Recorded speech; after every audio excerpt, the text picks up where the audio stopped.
All right, first things first. 90s was an extraordinary time, especially when it comes to the Indian music industry, Bollywood music industry, and it was so different from what we have today. Especially when it comes to the singers, how they were used, right? Just say like every director or every production house had their own favorite singers, like the Bhatt Cam, the Mahesh Bhatts. Kumar Sanu was their favorite. Kumar Shanu's stamp was all over all the Mahesh Bhatt films, starting from Ashiki in 1990, then Fir Teri Kahani Yaad Aayi, Sadak, or so many films. Yes, there were other singers. Udit Narayan was there. Maybe sometimes Abhijit, Sonu Nigam. I don't think he has sung hardly any songs for Bhatt films, but Kumar Sanu was the king for them, and because their films always had extraordinary music, courtesy Nadeem Shravan, most of the times, Kumar Sanu was the king of the early 90s.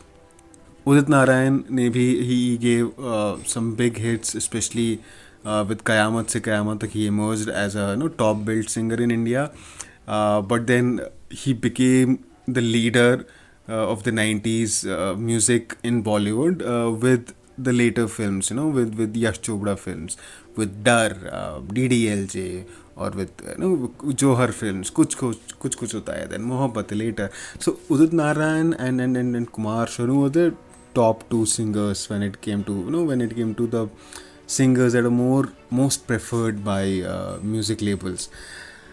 Abhijit was also a big name. So was Sonu Nigam, but Sonu Nigam for some reason he was still struggling for most of the 90s. Maybe he was still being seen as someone who sounded very much like Muhammad Rafi, and he was singing too many bhajans and everything. So I think Sonu Nigam he got his due pretty late in life. Like he had to wait for about 10 years to finally get what he deserved, and he's arguably the greatest singer of this generation. Uh, but it's not like that today, right? So there is one Arijit Singh who is a favorite for everybody, and then there are singers who come from Indian Idol, from Saregama. They sing one song, that song turns out to be a hit, then these guys become performers at these corporate shows, at these music festivals, but you don't see much consistency. You don't hear them often after that. Mohit Chauhan, drops in once a while, but it's mostly Arijit Singh who is very stable. Unlike in the 90s, we had a bunch of names who were very stable, who we used to hear in every other album, or in early 2000s when people like Shan and KK entered the picture. But regardless of that, I'm not saying this is better or that was better, but this is the trademark of the 90s. This is what we remember the time for. But what is that one thing that separated the 90s from today the most? That one thing that has made all the difference. In my view, I think we valued music way more back in the day than we do today, because it came at a price, right? You would buy at least you would spend at least 60 bucks, 60 rupees or 50 rupees to get your hands at 7 songs or 8 songs, if you're lucky. If you're lucky, you would catch your favorite song playing on TV, but that was it. MTV, Channel V, B4U Music, etc. later on. So it was either this or it was 7 songs for 60 bucks. Or if you had a CD player, then 7 songs for 200 bucks, 300 bucks, 1000 bucks. That's not what you get today, right? We get to hear all the songs for virtually no cost.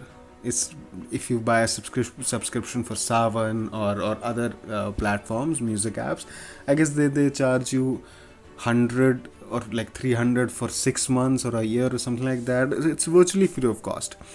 So we have started to value our songs, value our music less.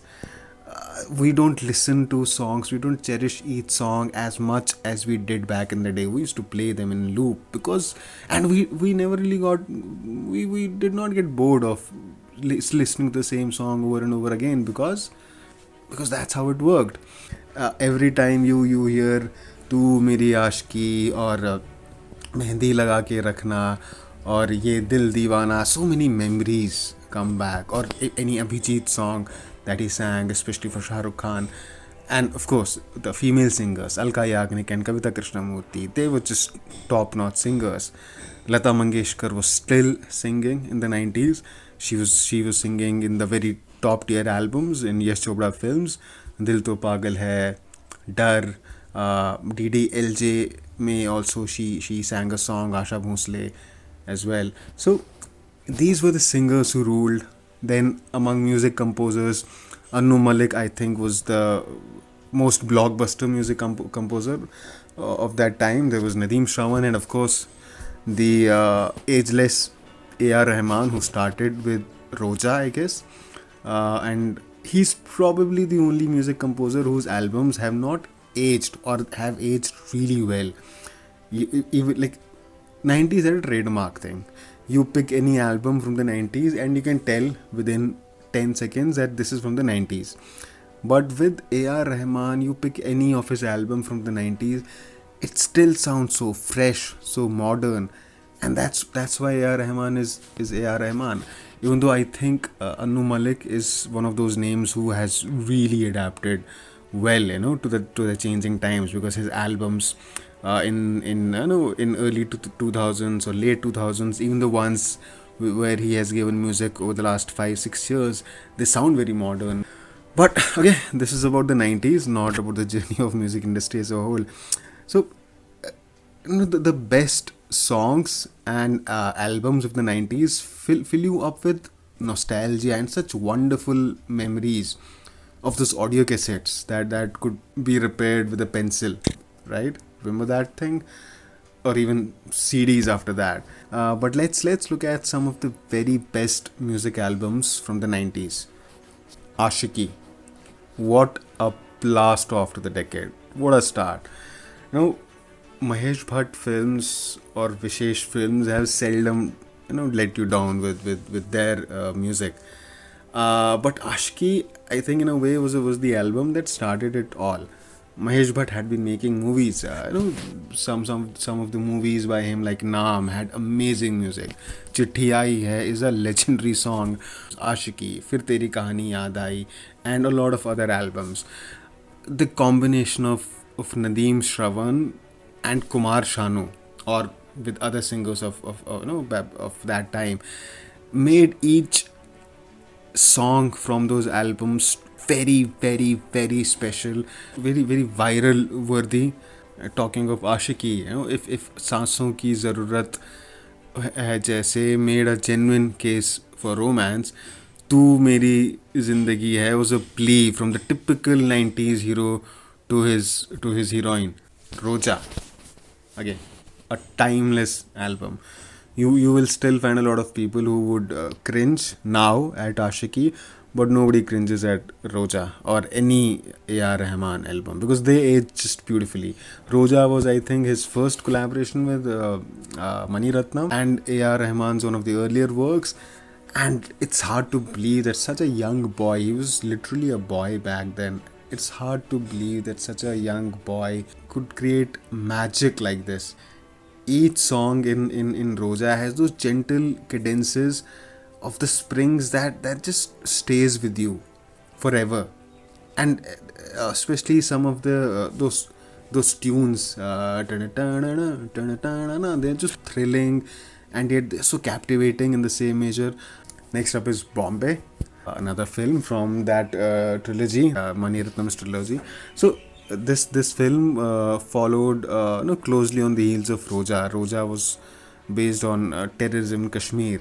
Bombay was based on those Bombay riots. And this legendary filmmaker again trusted this very young boy A.R. Rahman to deliver the goods for him, to add the melody to the whole plot, to the whole story, and the ravaged city of Bombay. And A.R. Rahman did not disappoint.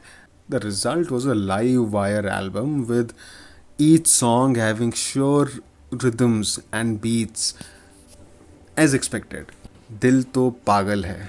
This is probably my personal favorite of that decade. I've heard each song from Dil To Pagal Hai so many times over. Not just the title song, but every other song. Be it Dil To Pagal Hai, Bholi Si Surat, or Kab Tak Chup Baithe, Ab To Kuch Hai Bolna. Every song just is etched in our memories in a way that it's impossible to take it out. The sights, the voice of Udit Narayan and Lata Mangeshkar, and when you visualize those songs with Shah Rukh Khan, Madhuri Dixit, Karishma Kapoor, it just makes for one unforgettable memory. And like it was said back in the day, Udit Narayan's was the most original voice in years. This album actually posed Udit Narayan several steps ahead of his fastest peers. And then I also wonder why the film's composer Uttam Singh did not make a lot of music after that. Dil Wale Dulhaniya Le Jayenge, of course, Jatin Lalit this time round. Jatin Lalit were the kings of the 90s when it comes to the top tier films in the films from the biggest of production houses or directors. So if it was a film by Chopra's or Johars, you could take it for granted that the music would be by Jatin Lalit. And DDLJ was just filled by so many gems. Uh, even though Mehndi Laga Ke Rakhna was more than just a shadi wala song, but it used to play at every wedding, right? Apart from the Daler Mehndi songs, of course. तुझे देखा तो ये जाना सनम was melody personified. आजा घर परदेसी took you closer to the meadows of Punjab. And मेरे ख्वाबों में जो आए, pushed you right into the dreams, right in the middle of those dreams of a teenage queen. And then we have Border. Now, a war film making it to the list of the best music albums tells you something about its music director, Annu Malik, one of the most dynamic music composers India has ever had, easily.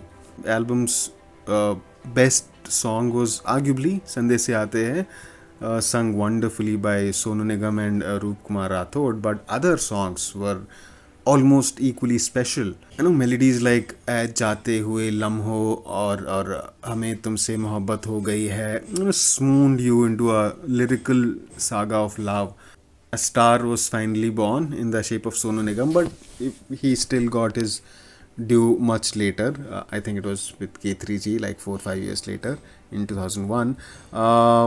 Then another album that strikes me from the 90s is Fir Teri Kahani Yaad Aayi.